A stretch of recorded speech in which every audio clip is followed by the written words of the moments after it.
One of the things that I think has really become very apparent and obvious to me as I sort of reflect on my own experiences around agriculture and cooperative economics is how, in all my years, going back to the early 1990s, um, I've been involved in natural and organic retail as far as food sector, working in the food sector, and I've also had a lot of experience working in food co-ops. And one of the questions that I had continued to ask myself and others was why I didn't see more of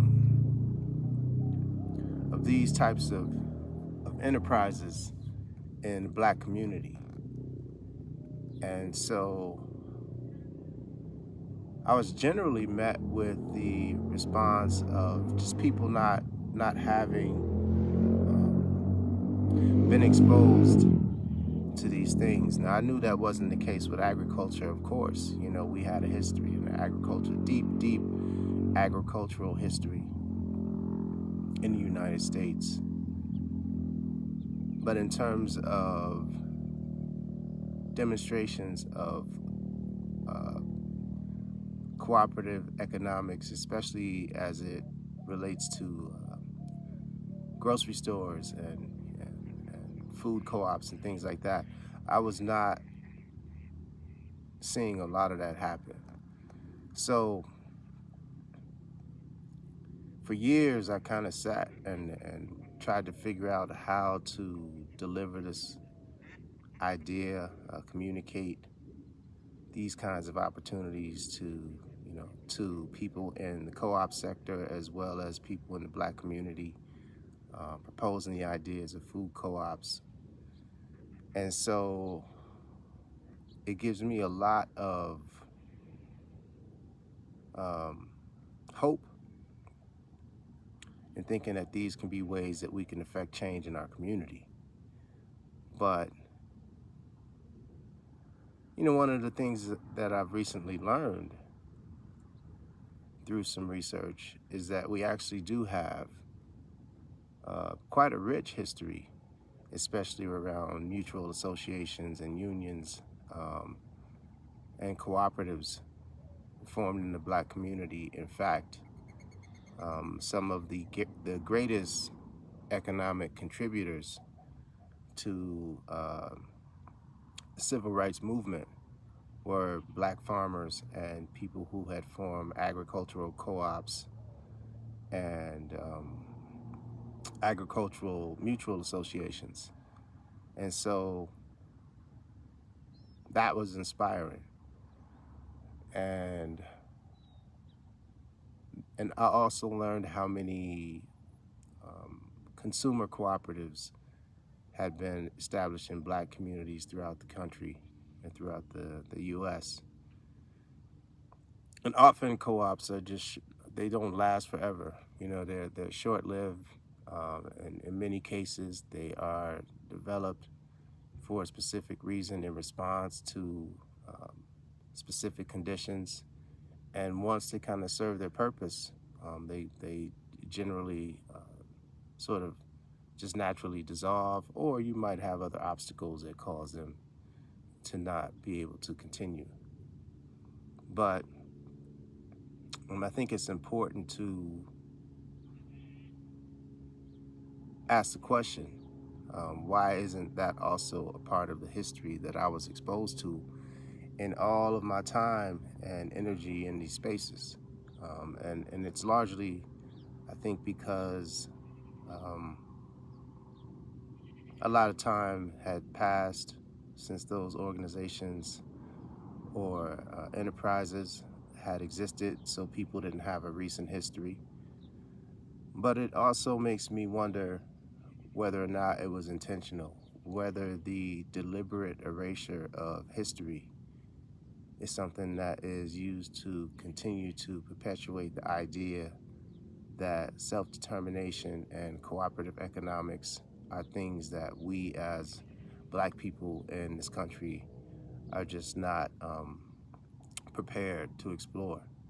And so it's very liberating, to learn that we do actually have a history of that, and they have been successful demonstrations of that. And it really encourages me at this time in the work that I'm doing to reconnect with that legacy and to try to continue moving forward on that path.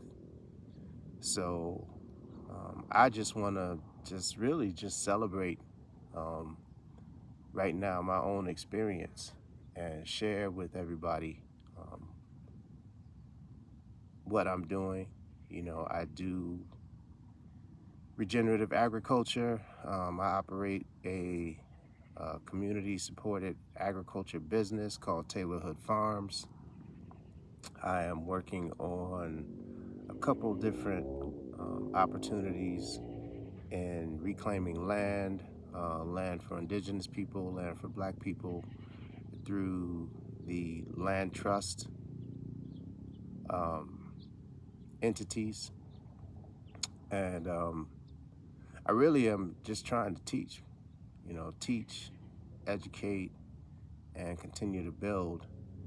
And so I want to just point this effort out, because I also want people to understand that this is not an anomaly. It's not something that,